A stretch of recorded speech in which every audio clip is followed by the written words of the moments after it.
In a world of fame and fortune, some stories are filled with glamour and success, while others are tinged with sorrow and tragedy. Today, we will delve into the lives of 35 black stars whose journeys were cut short by a cruel disease that changed everything. These icons once captivated the world with their talents, but behind the spotlight they faced battles that few knew about. Their stories are raw, vibrant, and deeply heartbreaking. Leave a comment with the number 1 to prepare yourself for the shocking news, as the truth behind their untimely deaths will leave you speechless. Bobby DeBarge was a funk genius, with an unparalleled voice and a captivating lead presence in the group Switch. With his angelic falsetto and heart-melting looks, he lit up stages and won the hearts of audiences across the country. As the eldest brother of the musical DeBarge dynasty, Bobby was more than just a star, he was the guiding light for the family's legacy. But behind the glamour, his life was falling apart.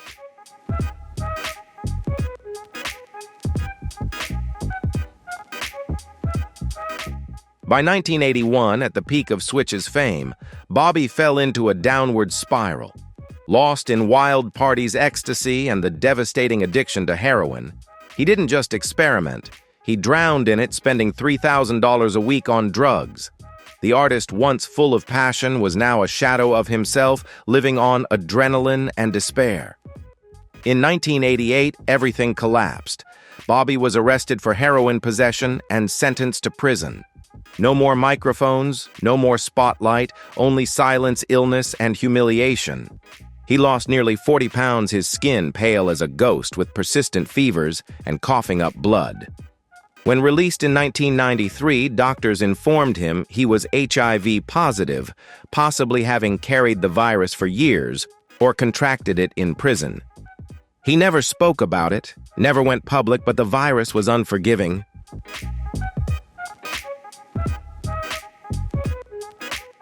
In 1994, Bobby was hospitalized for severe hepatitis. By 1995, his immune system had collapsed. CMV pneumonia ravaged his lungs. Each breath was a struggle. He coughed up blood and black fluid, needing oxygen day and night. Nurses changed his sweat-soaked bedsheets every few hours as his body withered away.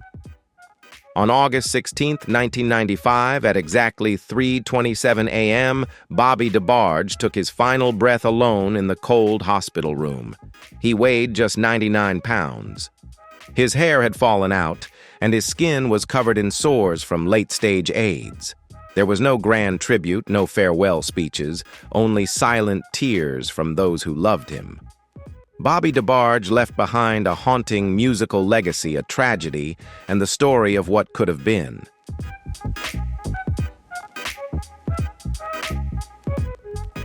Fela Kuti, the undisputed king of Afrobeat, transformed the pulsating rhythms and fiery brass melodies into weapons of resistance against oppression. From the slums of Lagos to grand stages across Europe, he was more than just a musician.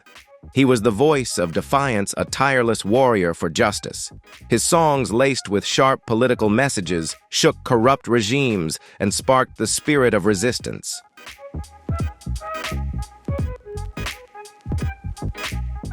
But in the end, Fela's downfall did not come from the enemies he fought. It came from within. In his final days, Fela lay helpless in a hospital room in Lagos. The once mighty man who could make thousands erupt with passion was now just a skeleton, his body ravaged by illness. Necrotic sores covered his skin, emitting a foul, decaying smell. The body that once radiated vitality was now a fragile shell. His bed sheets soaked with pus, the air thick with the stench of infection.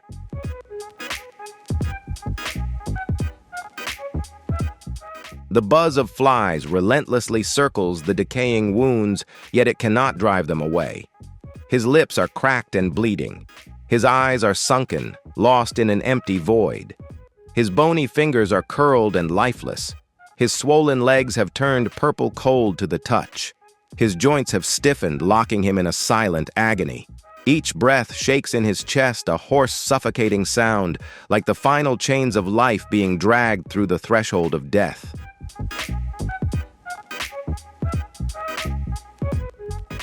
AIDS has taken everything away. His immune system has completely collapsed, plunging him into a coma. He no longer feels pain, but his body still trembles in weak, spasmodic fits, as if fighting a final hopeless battle. His lungs drowned in infection wheeze in a rhythm of failure. It was his reckless lifestyle, the 27 infamous wives, the endless affairs, and his contempt for modern medicine that brought him here. Even as the disease ravaged him, he refused Western treatment, clinging to herbal remedies and spiritual strength.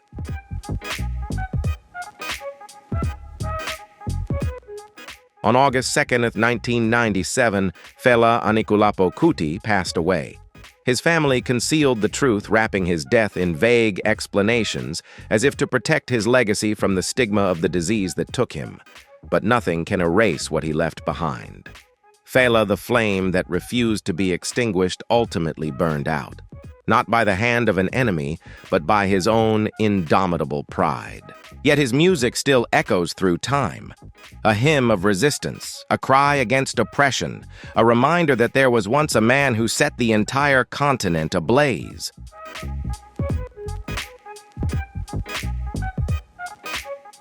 Ronnie Dyson, the golden voice of soul and angelic tenor who illuminated the 1970s, passed away in solitude. His heart stopped due to complications from AIDS. He once mesmerized the nation, rising to stardom with a groundbreaking performance in the musical Hair and the chart-topping ballad, Why Can't I Touch You? His voice, smooth as velvet, was full of hope and longing. But fame can be fragile, and after the applause, temptation quietly sank its claws into him.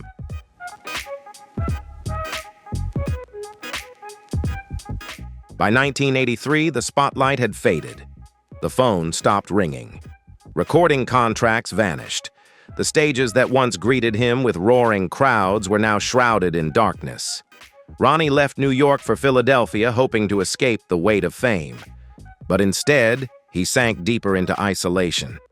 His days passed in a small, dilapidated apartment in a rundown neighborhood, cold, forgotten, and gradually crumbling. Heroin became his escape. The needle dulled the pain of a world that had left him behind. Friends disappeared. Caution faded. And by the winter of 1985, a persistent blood-tinged cough emerged. The doctor delivered the brutal news: HIV with severe lung infection. He had no insurance, no savings, no family close enough to help. The once magnificent voice that had moved millions now only whispered in the dark.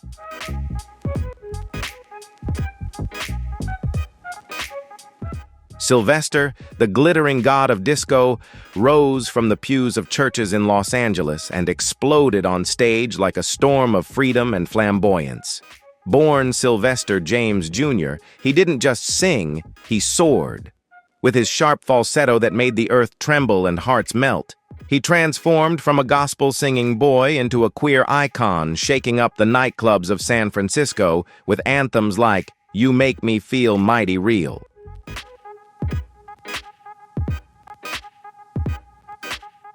But behind the shimmering sequins and flashing lights was a man walking a tightrope between pleasure and the abyss. The 1980s in San Francisco was a fevered dream of desire and liberation. Sylvester plunged headfirst into that electric chaos. Night after night, he lost himself in the haze of cocaine, hard liquor, and the arms of strangers. Some nights he disappeared with half a dozen lovers, his body drenched in sweat and longing, chasing the high that would numb the pain within. In 1982, he boldly declared, "Sex is freedom." What he didn't know was that this freedom had its price. HIV had begun its quiet invasion. By 1985, his face reflected the brutal truth, hollow cheeks, open sores, losing 9 kilograms in a matter of weeks. The voice that once shook dance floors was now nothing more than a trembling whisper. The doctor didn't sugarcoat it. "You are losing your life."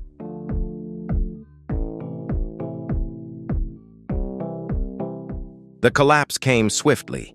In March 1987, Sylvester collapsed mid-performance, the stage lights revealing a ghost of the man he once was. By August, the legs that once moved gracefully in platform shoes were now paralyzed. The disease ravaged him. Kaposi's sarcoma marred his skin. His strength evaporated and he couldn't even sit up. His home in Castro, once a sanctuary of joy and music, now reeked of disinfectant and fading hope. As his body deteriorated, so did the world around him. Friends vanished. Reporters turned away. The lips that once kissed him now turned cold. Even in his final days, Sylvester, the dazzling king of disco, was reduced to a forgotten shadow trembling in a hospital bed, weighing just 48 kilograms. Yet he still waited. He held on, hoping to see one last Christmas.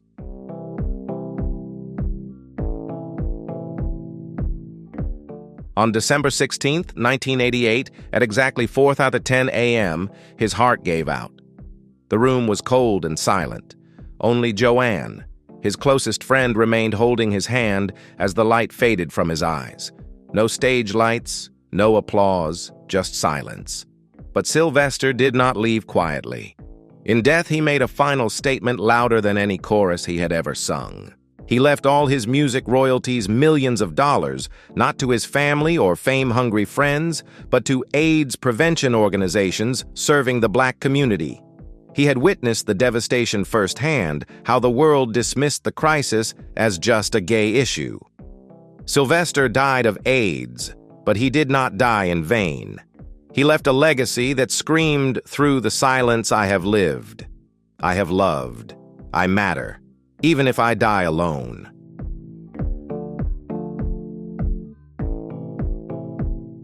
Kenny Greene was an R&B genius. His voice was as smooth as silk, and his songwriting created timeless hits like "Love No Limit" for Mary J. Blige. As the frontman of the group Intro, he played a key role in shaping the sound of a generation, but behind the brilliance was a person quietly spiraling into silence. One day, he was everywhere. The next, he disappeared only to reappear in the most heartbreaking way. By the late 90s, Kenny was living fast, chasing passion in the darkness of recording studios and smoky clubs. Love came easily. Boundaries blurred and fear rarely surfaced.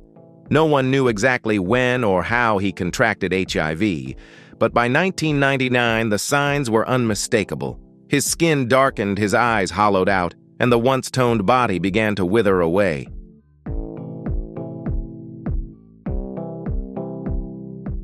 A blood test confirmed the unimaginable. His viral load exceeded $150,000, and his CD4 count dropped below 200.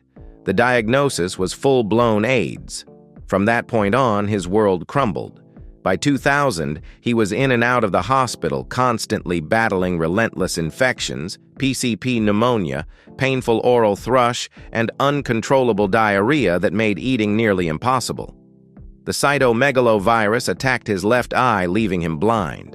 He coughed up blood, ran a high fever, and his bones jutted out beneath his fragile, cracked skin.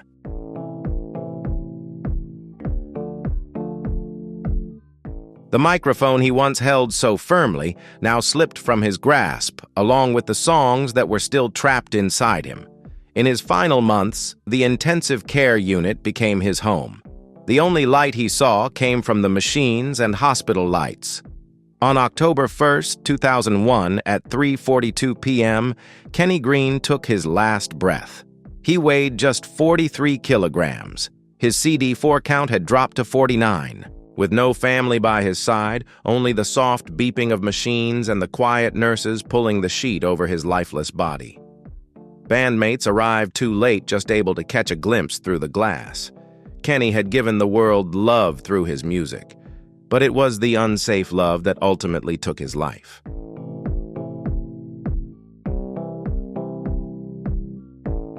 Roderick Clark was the heartbeat of 90s R&B.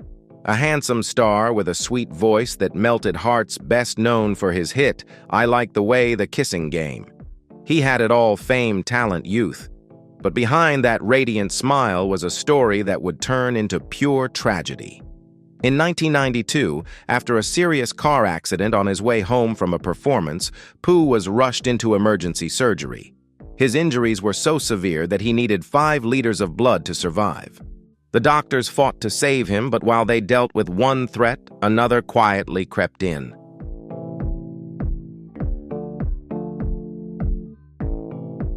One of the blood transfusions was infected with HIV. The screening system at that time failed him. Pooh survived the car accident and continued to shine on stage, unaware that the virus was silently destroying his immune system from within. For years, he smiled on TV, sang for crowds, and lived as if he were invincible. But HIV quietly worked its way through the shadows. Then, in 1996, another cruel twist of fate. While driving through Texas on a rainy night, his car lost control and crashed into a guardrail. The accident left him with a broken neck, paralyzed from the chest down. From that moment on, Pooh was trapped in a wheelchair dependent on a ventilator and feeding tubes. The artist who once lit up stadiums was now confined to silence in a hospital room where even the simple act of moving a finger was impossible.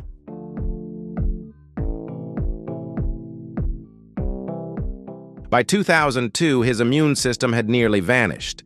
His CD4 count had dropped to just 58. Then the final blow came. A deadly fungal infection invaded his lungs. His body burned with fever, struggling for each breath. On April 14th, at exactly 2:37 a.m., Roderick "Pooh" Clark took his last breath. The autopsy report stated pneumocystis jirovecii pneumonia, history of AIDS. He passed away at the age of 31, weighing less than 45 kilograms. The once vibrant body was now nothing more than skin and bones. A tragic chain of events, medical negligence, an unexpected accident, and a relentless virus had extinguished a brilliant life far too soon. What should have been a dream career became a heartbreaking cautionary tale, one that the world should never forget.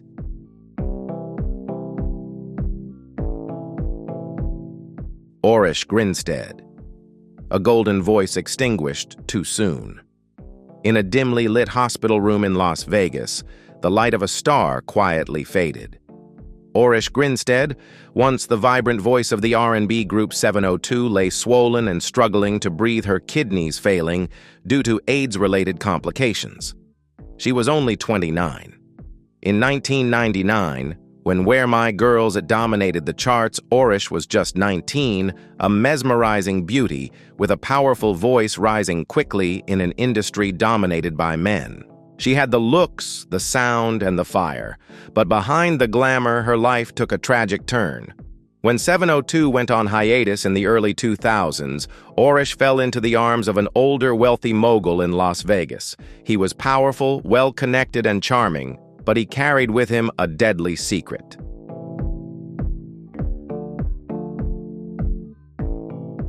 For 3 years, Orish loved him blindly, without suspicion, without testing.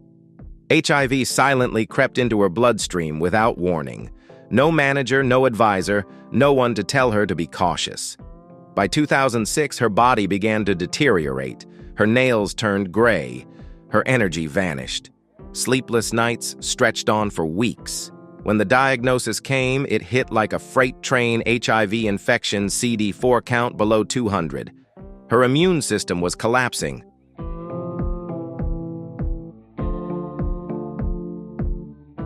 Orish Grinstead fought valiantly, but fate cruelly abandoned her. Without a record label, no performances, no health insurance, and life-saving antiretroviral medications beyond her reach, she was left to face the harsh reality alone. Her kidneys swelled to twice their size, dialysis became an excruciating ordeal, and both her body and spirit gradually weakened.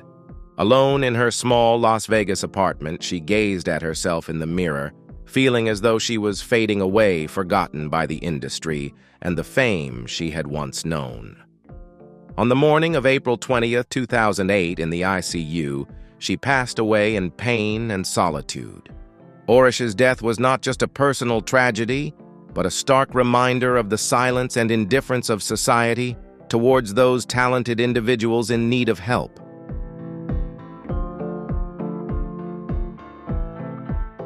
Arthur Ashe was not just a tennis icon.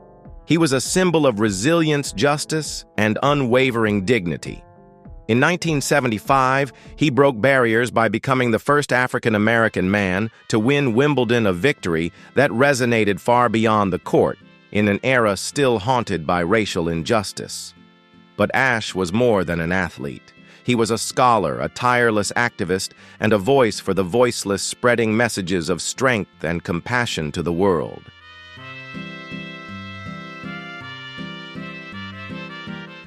But on February 6, 1993, in the lifeless stillness of a New York hospital room, his extraordinary journey came to an end. The stifling silence was broken only by the soft hum of a ventilator and the tearful gazes of his wife and young daughter. Once a symbol of strength and agility, Ashe had withered, his body ravaged, reduced to skin and bones after months of battling the relentless grip of AIDS.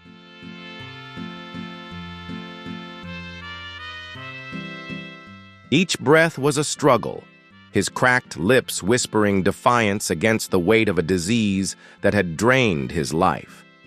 His sunken eyes clouded by exhaustion, and pain slowly drifted into oblivion as the final moments approached.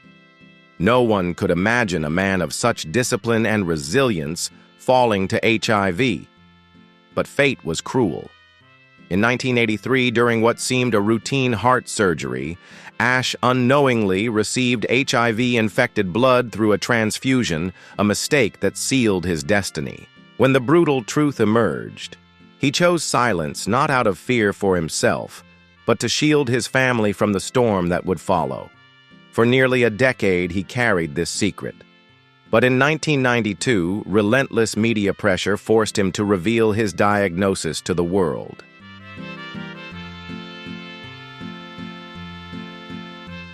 Even in his final days, as the disease ravaged his body and left him in stark isolation, Ashe remained the embodiment of grace, dignity, and quiet strength. Arthur. Ashe's story is not just about triumphs and defeats on the tennis court.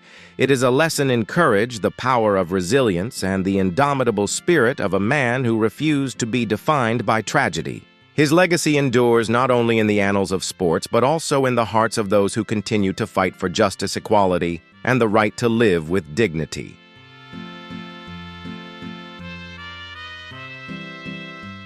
Alvin Ailey was a visionary choreographer, a pioneer who brought Black contemporary dance to the global stage.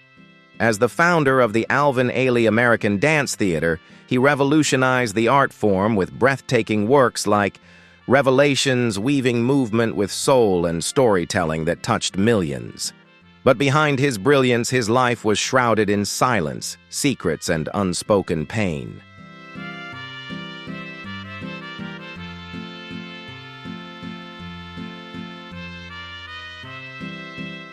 In late November 1989, Ailey was admitted to Lenox Hill Hospital in New York. The man who once infused every movement with vitality and spirit now lay still, his body ravaged by illness. AIDS had stolen the energy that made him a force of nature. He contracted HIV through unsafe relationships during a time when being openly gay was met with hostility and stigma. He never publicly acknowledged his sexuality, nor spoke of the fears and loneliness that haunted him throughout his life.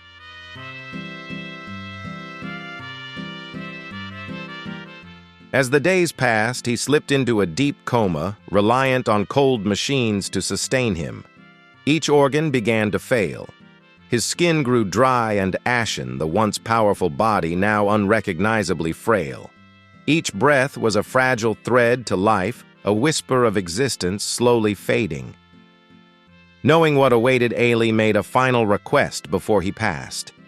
He asked his doctor to list leukemia as the cause of death, fearing the stigma of AIDS would overshadow his legacy.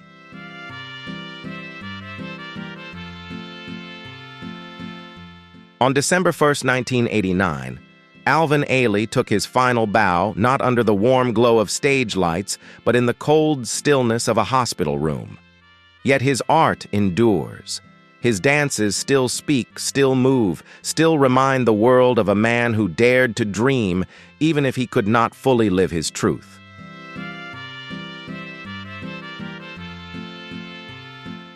Tragic stories of 35 black celebrities who died of AIDS. If you have encountered these cases, leave number 1, if not comment number 0. Enjoy the video and leave a sub to support B's ID and ND.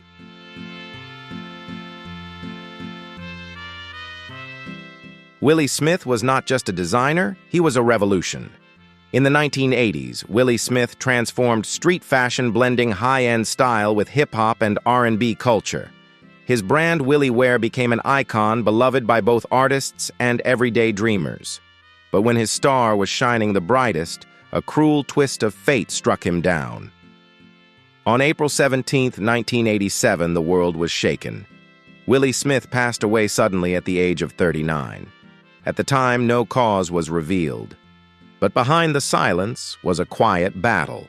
He fought alone. Willi had accidentally contracted HIV during a trip to India when he stepped on a discarded syringe. Many years later, the virus returned with devastating effects. His body began to deteriorate. He withered silently, battling weight loss, persistent coughing, and increasing weakness.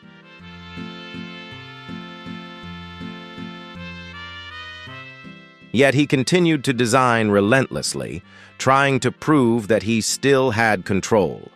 But when his immune system collapsed, tuberculosis took over.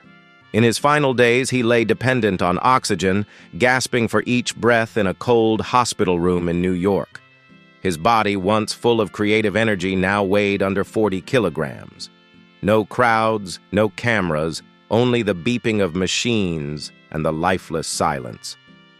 Willi Smith passed away alone. But his legacy still burns brightly, bold, unforgettable, and tragically cut short. Willi Beaver Hale. The soul of the guitar extinguished in a soundless room. Known as Willi Beaver Hale, he was the silent force behind some of soul music's most iconic moments. His fingers didn't just play chords, they whispered magic. From Curtis Mayfield to Millie Jackson and Betty Wright, his guitar riffs intertwined with the very history of music. But while his melodies soared, his life was sinking.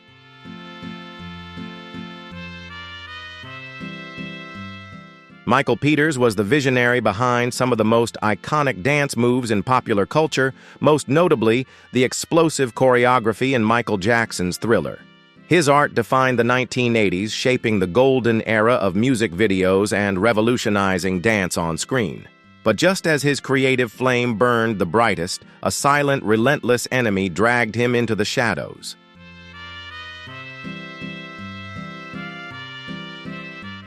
At the end of 1994, Michael Peters lay in an apartment in Los Angeles, his once strong body now withered by HIV. The talented choreographer who had created dance masterpieces could no longer move. His lungs were filled with fluid, and each breath was a battle. His hands, once full of life on stage, now trembled helpless. Despite keeping his illness a secret, he couldn't hide it as his condition worsened. On August 29, 1994, at the age of 46, Michael passed away alone, but his legacy lives on in every passionate dance move he created. The rhythms he brought to life will never fade.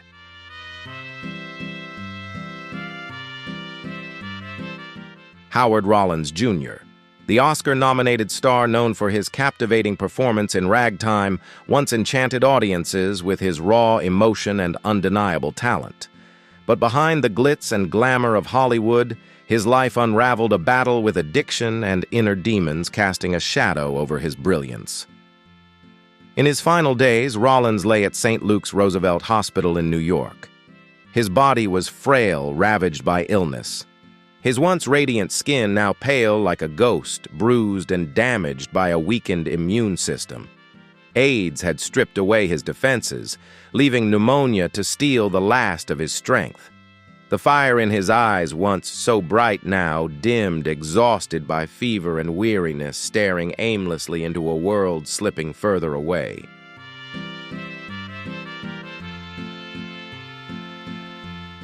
But the cruelest fate of all was that the man who once breathed life into unforgettable characters could no longer remember his own lines.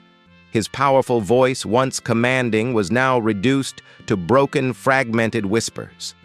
A performer who once owned the stage had been plunged into darkness long before his time came. On December 8, 1996, Howard Rollins Jr. took his final breath in a cold, lonely hospital room.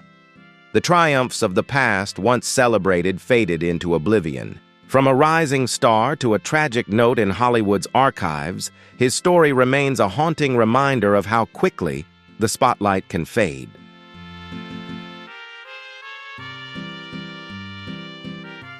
If this video touches your heart or reveals stories new to you, please give it a like and share it with others who may find it meaningful. Remember to subscribe and ring the notification bell so you won't miss our deep dives into the untold lives of the stars who've left a lasting mark on our world. Your support truly means the world to us.